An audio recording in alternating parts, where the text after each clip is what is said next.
The Michael Penix era didn't quite take flight in 2025, but will it take off in 2026 now with the arrival of Kevin Stefanski?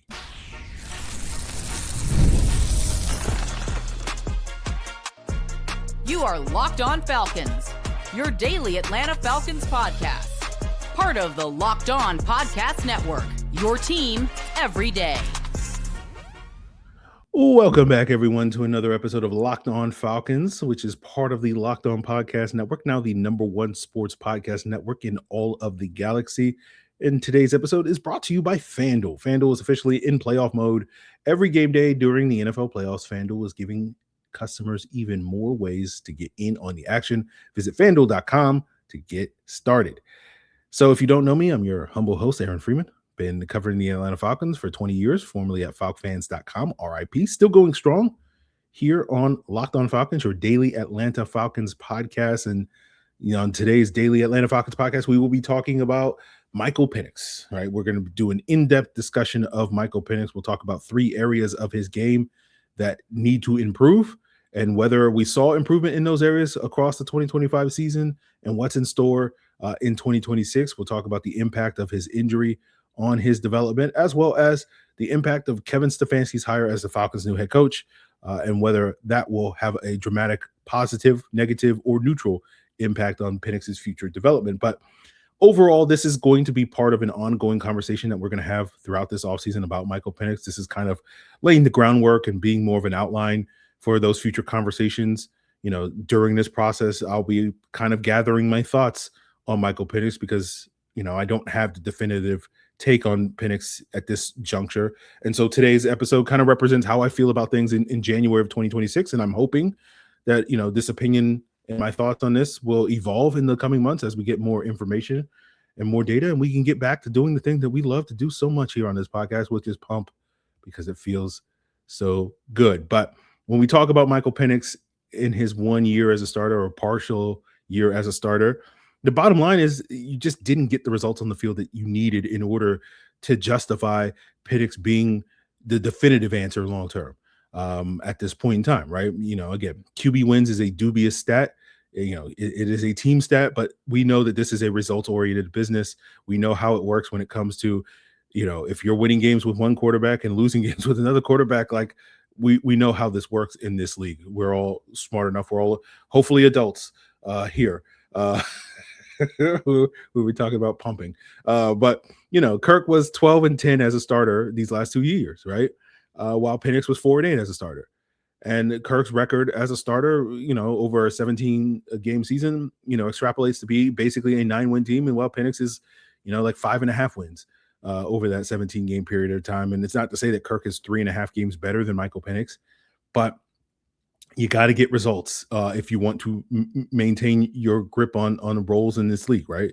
And right now, you didn't get the results that you wanted to see. And then on top of that, you throw the injury that, derailed Penix's season in that partial torn ACL. And the problem now is all the time that he's going to spend rehabbing that injury, which we presume is going to be another 6 or 7 months at this stage, is time that he can't work on his game to get better.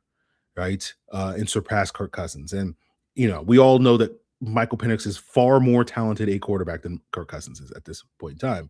But what we learned in 2025 is that Penix lacks polish, right? He needs reps, and he's not going to get those reps this offseason because he's rehabbing.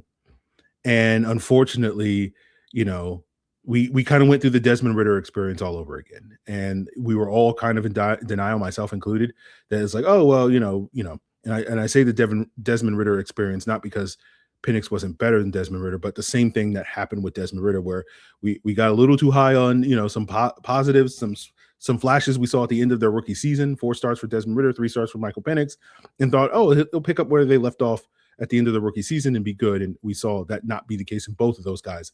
Again, we can debate who was better or whatever all we want, but we can't let that happen again in the future. That's going to be a conversation potentially, a few years down the road. But for the time being, when we talk about Michael Penix, right, and the bulk of today's episode is going to be focused on the 3 things that we identified in October back on this podcast that we needed to see Penix work on, right? These were the 3 things that, you can kind of isolate the quarterback with and evaluate the quarterback and not do all the things that everybody was doing back in October, where it was like Zach Robinson's to blame for all the Falcons' offensive issues, and Penix is not looking good because Zach Robinson's a terrible play caller. And one of the things that you can do, is isolate the quarterback and try to limit how much is it the play calling, how much is it the playmakers, all that sort of stuff, the surrounding cast. These are things that really is primarily the responsibility of the quarterback. And if you're able to achieve these things, that's on the quarterback. And those three things were, Penix's ability to turn his back to the defense and operate under play action. The second one was play extension, the ability to extend plays, either with his legs, either to run or throw. And then the third thing was his ability and willingness to attack the middle of the field. And these three things matter because, obviously, as we've discussed ad nauseum on this podcast over the last year plus, play action is sort of a superpower for the NFL, right? It's sort of a multiplier for your offense. It raises the ceiling for your offense. We've talked before about the correlation between team success, offensive success, and those teams that can weaponize play action. Right? You're seeing it with Seattle. Right? That's a big reason why Clint Kubiak has been such a hot name. It's a reason why Kevin Stefanski earlier in his career was also a hot name. Now, later in this offseason, we'll take a deeper look at play action under center versus pistol and all that sort of stuff. And that will be probably a conversation in the future on that front and sort of dissecting why that is. But, when you're turning your back to the defense, that's primarily an under center thing. And that was a big criticism of, this offense, Zach Robinson's offense specifically, is not operating more under center. And you need to turn your back to the defense. And so we were basically, based off of the pistol looks that we're evaluating Michael Penix and his ability to turn his back to the defense. The play extension element, why that matters is, someone has to essentially make your offense right. And oftentimes that's left up to the quarterback to extend the play outside of the structure of the play and make your offense right. And we'll explain that further as we get into it. But like, that's a key element of success. And then, the middle of the field should be self-evident. You want to make defenses defend every blade of grass. That's just harder for them. And if you're not attacking the middle of the field where defenses typically are most vulnerable, again, this is a big part of why play action is the superpower, is because it's really good at attacking those middle voids in the middle of the defense, where they're most vulnerable, where they have their weakest cover guys, right? Cornerbacks on the outside, safeties and linebackers in the middle.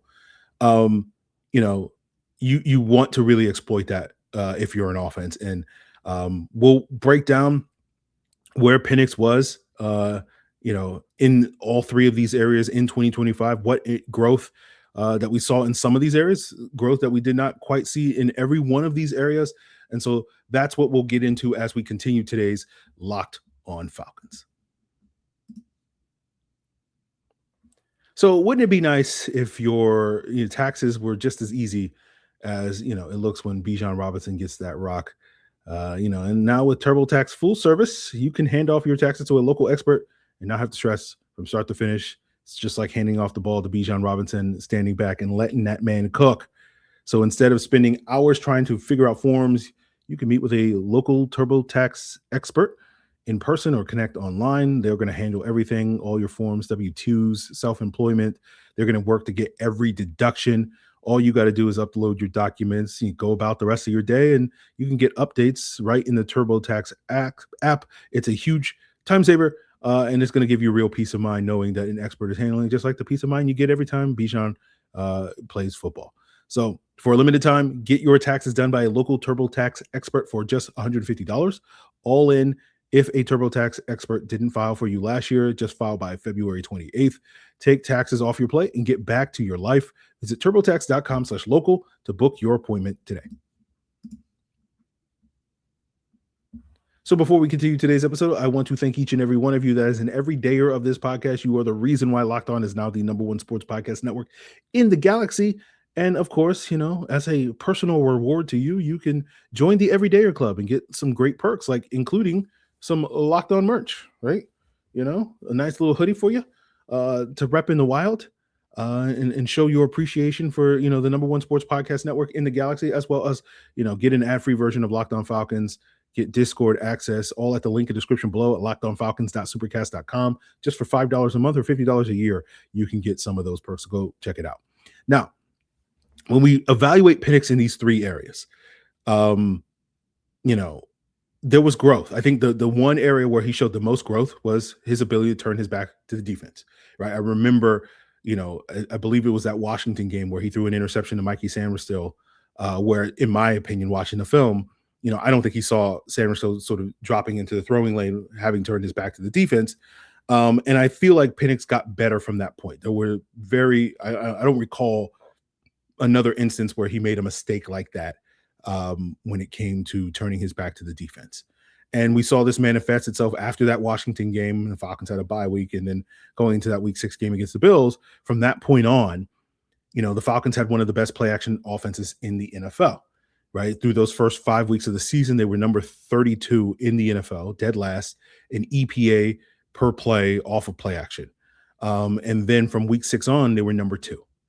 And again, there's going to be a narrative from some folks that are out, that are ignorant of facts, that will suggest that the Falcons only figured out the play action once they went under center with Kirk Cousins starting Week 12. But they would be forgetting the fact that if you're just looking at EPA per play, from Week 6 to Week 11, when the Falcons still had Penix and were still almost exclusively, operating their play action out of pistol, they were number 1 in EPA per play during that, 5-week, 6-week, run with Penix. So it wasn't really about the under center versus pistol stuff. It was really about the route concepts and the quarterback play getting better. And I think Penix showed, significant growth in that, and that's reflected in those stats in that area. So I'm not as concerned about Penix's ability to turn his back to the defense. And so when we have the conversation later about, what Stefanski can bring to the table with more of an under center play action offense, I do think that's one area where Penix will be fine.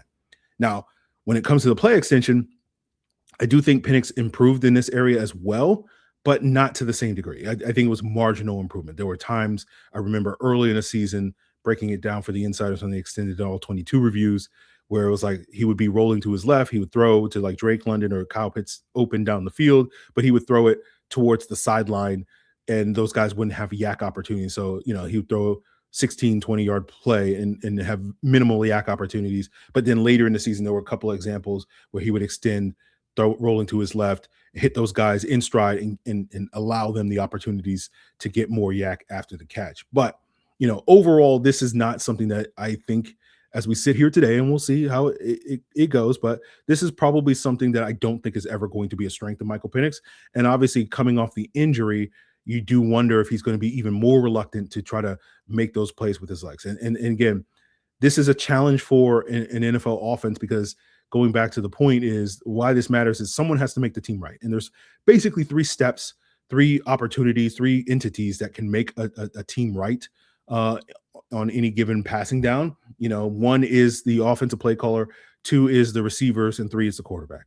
And someone has to make the team right in order for you to execute the play correctly, right? And again, this oversimplification, but you either need the play caller. He's kind of the first step in this. If he can consistently scheme open the first read, then okay, you'll probably consistently be right.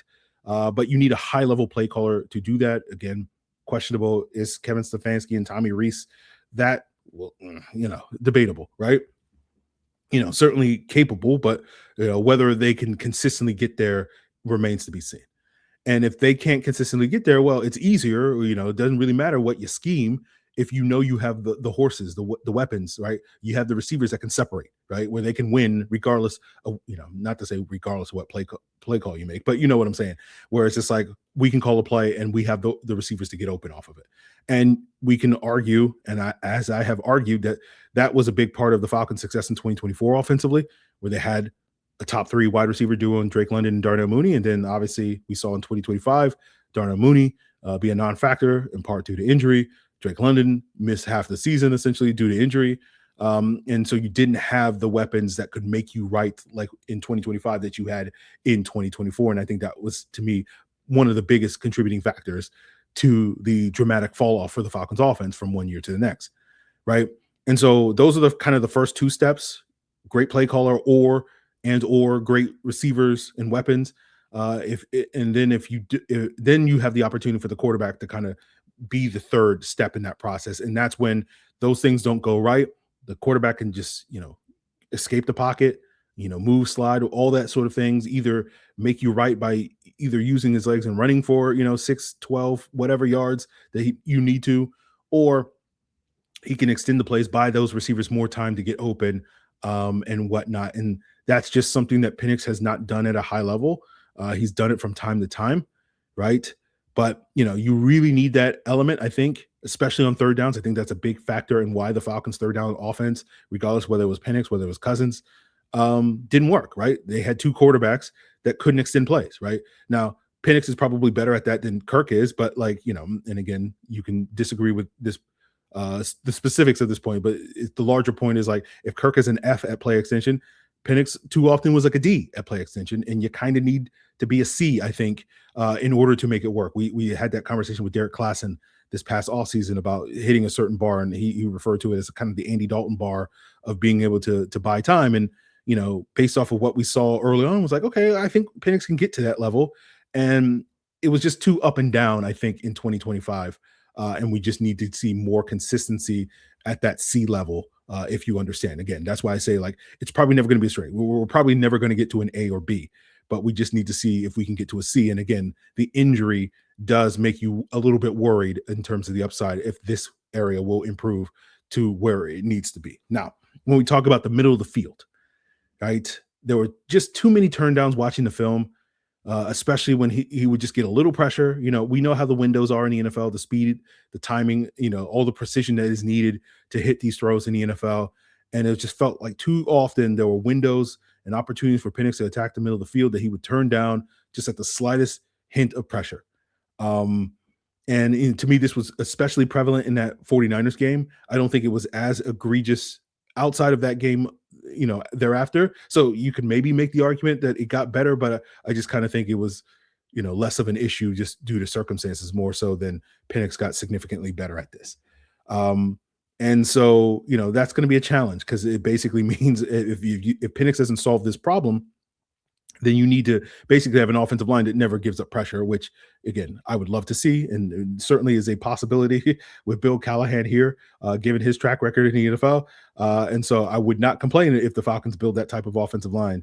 But at the same time, it's going to be a challenge for any NFL team to build that type of unit that you have hands down an offensive line that just doesn't give up pressure like that. So, the other factor where that matters, again, trying to force defenses to defend every blade of grass, is if you don't have a quarterback that can consistently make those throws over the middle of the field, it kind of wastes the ability of any potential pass catchers you have attacking the middle of the field, whether that's a tight end like Kyle Pitts, whether that's, a chess piece like Drake London, who, as we've discussed many times, thrives, in the slot and whatnot.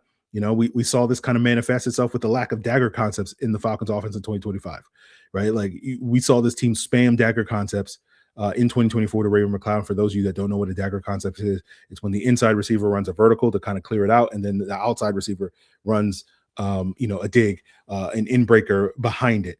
And we saw them spam the heck out of that with Raven McLeod in 2024, and then it just kind of disappeared from their offense in 2025. They tried it a couple of times with David Sills and whatnot, but it was notable to me that like it wasn't a big part of their offense with Michael Penix, and that, to me, that's a testament to some of those concerns attacking the middle of the field with Michael Penix. And so, if you're not forcing defenses to defend every blade of grass, there are other quarterbacks in the league. Basically, what I'll say here is that there are other quarterbacks in the league that, don't do well attacking the middle field. Kyler Murray, Jalen Hurts, Baker Mayfield struggled with this. A lot of them are short quarterbacks. Russell Wilson's classic example of it.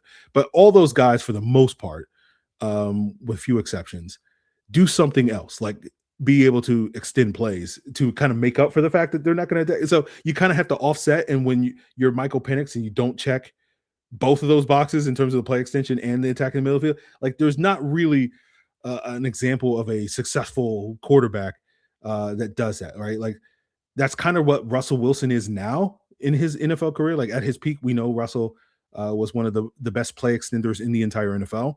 But as he's gotten older, he's not as good at that. And he still doesn't attack the middle of the field. And you're kind of seeing the results of it on the field with him these last couple of years in Denver, Pittsburgh, and the Giants. He's just a limited quarterback. And, like Russell Wilson, Michael Penix has a big time arm, can push the ball down the field. But, that means, as I saw somewhere on Twitter yesterday where someone described Penix or Russell's game as layups and 3-pointers. And it's like, yeah, that's, that can work if you have the right supporting cast, but like that's not maybe a sustainable way to build around your team and whatnot. And so that's kind of where Penix is. And hopefully he can grow from that. Hopefully we'll see growth in a lot of these areas, continued growth with Kevin Stefanski now at the helm. But, let's break down what, we can expect Kevin Stefanski is going to add to the mix and sort of talk a little bit more about that potential ceiling and that upside that Penix may have if things, get better as we wrap up today's Locked On Falcons. So there's nothing like being at the game. It's the crowd noise, the energy, cheering alongside your other fans. We just know being at the stadium hits a little different. And the frustrating part is it's kind of difficult to get to the stadium because it can be difficult getting tickets because you got to worry about queues and logins and watching prices change at checkout. And that's where Game Time comes in. They're going to give the advantage back to the fans and make it easier for you to get tickets and take the guesswork out of getting tickets to whatever your favorite events, whether it's, games, comedy, music, theater, whatever. Right? What you see is what you get with Game Time. Price you see is the price you pay, so no hidden fees at checkout. And of course, we love the panoramic seat view so that you can preview your spot before you buy. Take the guesswork out of buying tickets with Game Time by downloading the Game Time app, create an account, and use code LOCKEDONNFL. That's LOCKEDON NFL for $20 off your first purchase. Terms apply. Again, create an account and redeem code LOCKEDONNFL for $20 off. Download the Game Time app today and get back to being there live. Today's episode is also brought to you by FanDuel, which is officially in playoff mode. Every NFL game day during the playoffs, FanDuel is giving customers even more ways to get in on the action because right now, every NFL playoff game day, FanDuel users get a profit boost pack waiting for them inside the app each game day. You'll see a pack loaded with multiple profit boosts that you can apply to the bets that you like most. Just open your profit boost pack first thing on game day and see what boost you want to apply. And it's going to let you lean into your game day instincts, whatever you're feeling, right? That's the beauty of the boosts, right? It's going to give you more juice on the bets that you already like instead of forcing you to make bets that you don't quite like. So make your picks, then apply your profit boost and get those bigger payouts while the playoffs continue rolling. So visit FanDuel, an official sportsbook partner of the NFL, and grab your profit boost pack every NFL playoff game day. So let's wrap up here talking about what Kevin Stefanski could bring to the table. And as I said earlier, and again, we'll see how this opinion evolves over the course of this offseason as we do a deeper dive on Stefanski's offense and what elements they may bring in along with Tommy Rees, the new offensive coordinator. I think Stefanski could benefit Michael Penix, particularly with the play action stuff. And build an offense around Michael Penix that is effective. I think the challenge is without significant improvement in the other two areas, right? Beyond turning your back to the defense and the play action stuff, the middle of the field, the play extension ability, I think it does put a ceiling on how good this offense can be with Michael Penix at the helm, right? It's the idea that, like, I think Stefanski, all things works out, it can make Michael Penix into a very effective regular season quarterback, but when you get to that postseason, when the level of competition increases, it's going to be a little harder if you don't have that play extension. When you're facing some of the best defenses in the NFL that are not going to, you're not going to necessarily make right on the first time because they have the defensive scheme to prevent that first read from being open, or they have the corners and cover guys to prevent that receiver from separate. Can your quarterback go out there and make the play, extend the play, and make you right? And that's going to be a challenge for Penix if he doesn't get significantly better there. And so I think when you look at Penix's upside, his ceiling, as we sit here today, and again, obviously we're going to keep an eye on this and see the growth that Penix has. But I think the ceiling right now that you're hoping for, based off of what little information and little development we've seen, is like, okay, maybe Penix can get hot, right? Similar to kind of Eli Manning when he took the Giants on those 2 Super Bowl runs, and Joe Flacco when he took the Ravens on that Super Bowl run. And it's notable to me that we don't have too many examples of quarterbacks doing that in the modern NFL as we did, in the last 10 years, as we did in the previous 10 years. Certainly, like, successful teams, the quarterback does play well, but usually it's not like, oh, well, this middling quarterback, played like an elite level in the month of January, right? You don't see that as often. It's usually this elite quarterback or near elite quarterback played like an elite quarterback in the month of January, and that's what is deciding which teams are winning the Super Bowl. And at this point in time is basically, as we project and evaluate Michael Penix, right now he seems like one of those more middling quarterbacks that could get hot because of the nature of his game. We know his ability to attack outside the numbers. We know his ability to attack down the field. And so I think Kevin Stefanski can accentuate some of those things with his offense potentially. But right now, I think it's going to be a challenge to basically be more than just a good regular season quarterback and turn that into a good postseason quarterback without improving some of these areas.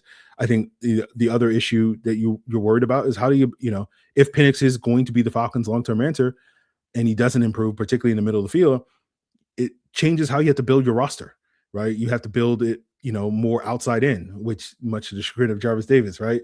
Who doesn't like the fact that the Falcons have been building it that way over these years, but getting more speed, getting more size on the outside, just because that middle of the field is not going to be as exploited. And how does that impact, again, do you pay a guy like Kyle Pitts, who's a tight end, who's, again, obviously can win outside? We saw Kyle Pitts, a lot of his wins, particularly off of play action, when that was cooking in the back half of the season, were sort of outbreaking routes. And so you can make that work, but like you're also leaving a lot, and then we also saw a lot of Kyle Pitts' success, particularly when Kirk Cousins was on those third downs, running just sort of crossers and winning on those situations. And you didn't have nearly as much of that with Michael Penix at the helm. But, these are sort of the challenges that you're going to have to face of building around Michael Penix if we don't see significant growth in some of these areas.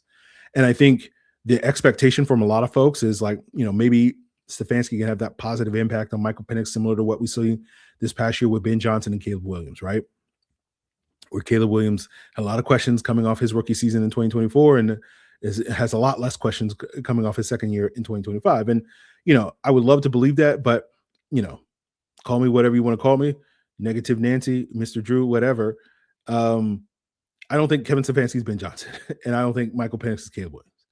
And so, like, I would love to see, maybe a lesser version of that sort of growth for Michael Penix under Kevin Stefanski. But I think if you're expecting that type of turnaround where Caleb Williams went from like a bottom 5 quarterback, I'm not going to say to a top 5 quarterback, but certainly a quarterback capable of leading his team to a level, that is comparable to what you expect out of a top 5 quarterback, second round of the playoffs and have a chance to compete for the NFC Championship game.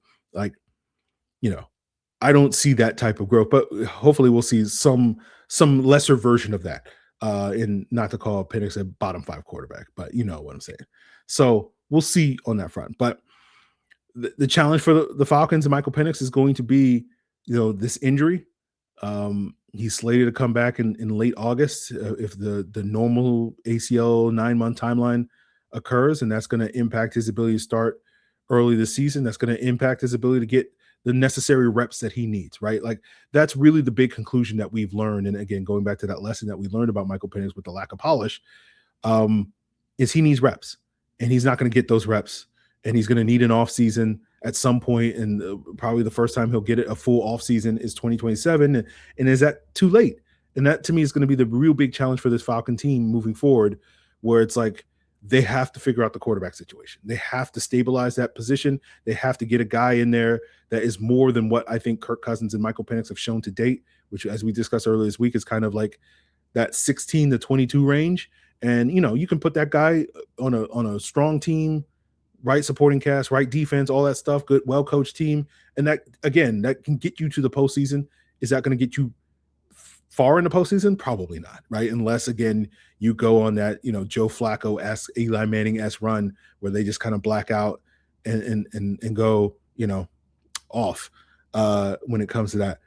And so that's going to be the challenge for the Falcons at this point in time if Penix doesn't necessarily get those reps and doesn't get that offseason. And so you don't want to be in that situation heading in 2027. And to me, that's the big worry with this team right now, where it's just like, are they going to be stuck in quarterback purgatory, right? And the sort of the concerns and the question marks about Penix and his polish and the injury. And right now, it just feels like you're stuck in quarterback purgatory as we sit here today. But again, we'll see how that looks 6 months from now. We'll see how that looks 12 months from now. We could be having a very different conversation about that. And that's the hope. but you don't want to be in a situation, right? Like you have an opportunity potentially. Again, we'll see how it all shakes out, but the expectation, and this is the expectation every year, but if it does feel like this one is a little bit more legit because we're due, right? We had another, it's like every 3 or 4 years we have a really good quarterback class, right? And 2024 with Penix was one, 2021 with those guys didn't quite live up to the hype, but at least relatively speaking was pretty solid one. And so it's like we're due for another one in 2027 of a good quarterback class, and most indications indicate that we're heading in that direction. And like you either want to be firmly committed to Michael Penix after this season because of what you see and the growth he shows, or you want to be able to take that off ramp to another quarterback because you just don't want to drag out this quarterback purgatory with another regime for another 2-3 years, and we're still sitting here in 2027 being like, I don't know who's going to be the quarterback.